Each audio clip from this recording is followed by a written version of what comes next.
Now take a vertical section through the center back and comb the rest of the hair cleanly out of the way.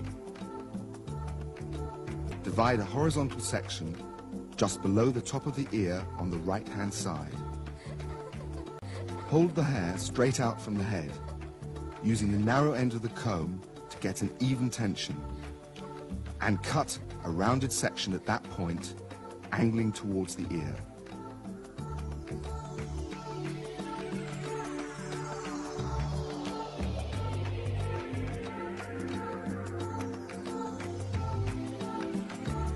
Take parallel sections horizontally up towards the crown. With each successive section, lift slightly higher. You are now building up a rounded shape. Make sure you comb the hair down at regular intervals to see how your shape is developing and to assess visual balance. Once you reach the crown, sections in the front area are over-directed back to retain the length at the front. Do make sure your sections are held out and not down to eliminate any weight build-up.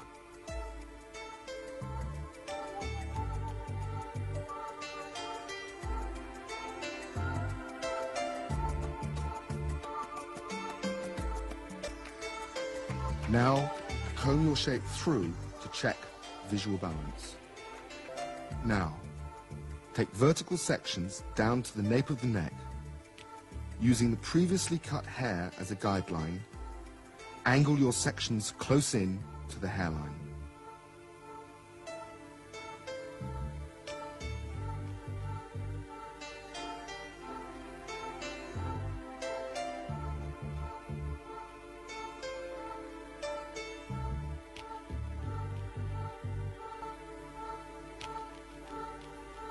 Pivot your sections around the nape area and continue to lift your sections straight out from the head. Keep checking your shape by combing the hair down flat.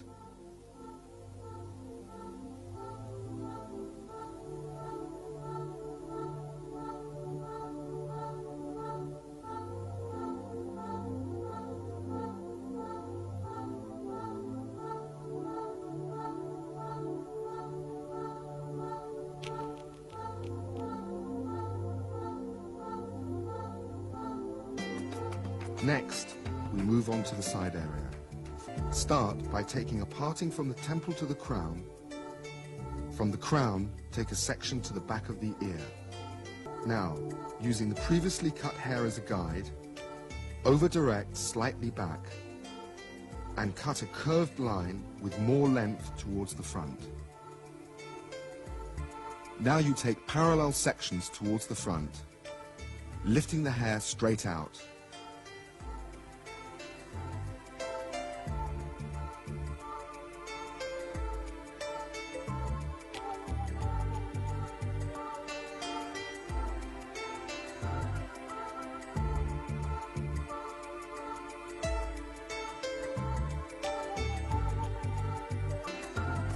For the last couple of sections, slightly over-direct back to create more length.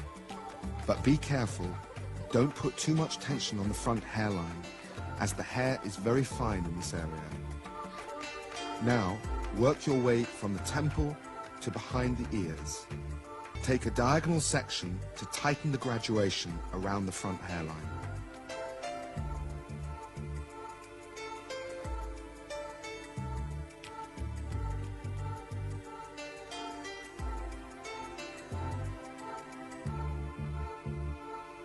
Take your guideline from the top of the section and angle close into the hairline, working diagonally to the back of the ears. This is to remove excess weight due to over-direction and to redefine the overall shape.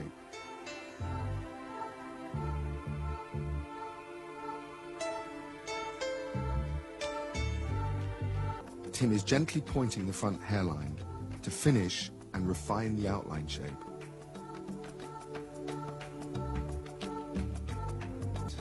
Now we must connect in the top hair.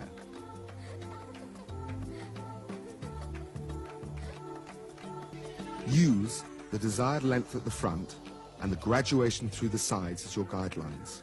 Now, connect the two areas using a very steep angle. Check each section as you go.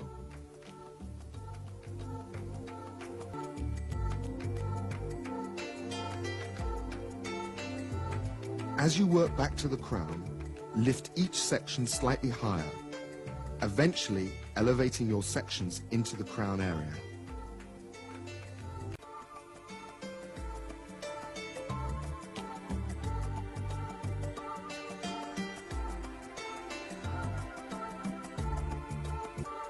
Continue to take sections until you reach your low parting.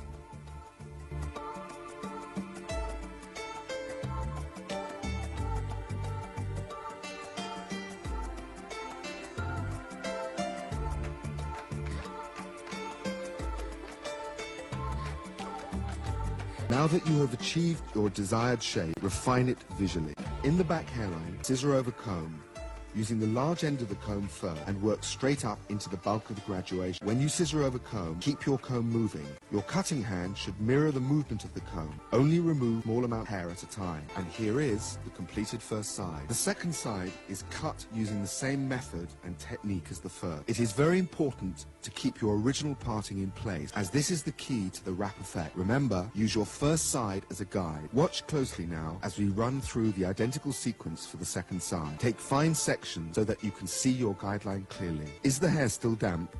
It should be.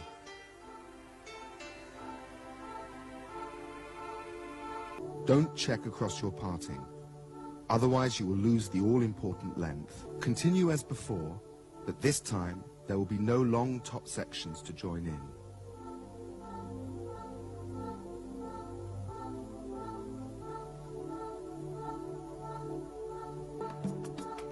Remember to over-direct your last section to retain length.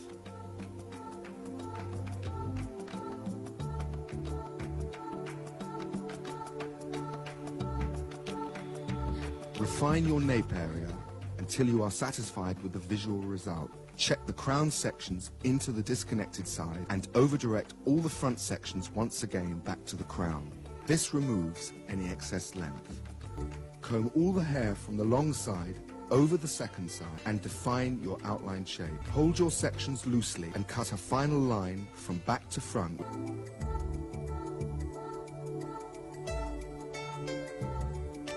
Here is the finished haircut. As you can see, this look can be dressed in a number of ways. The wrap, as versatile as it is stylish.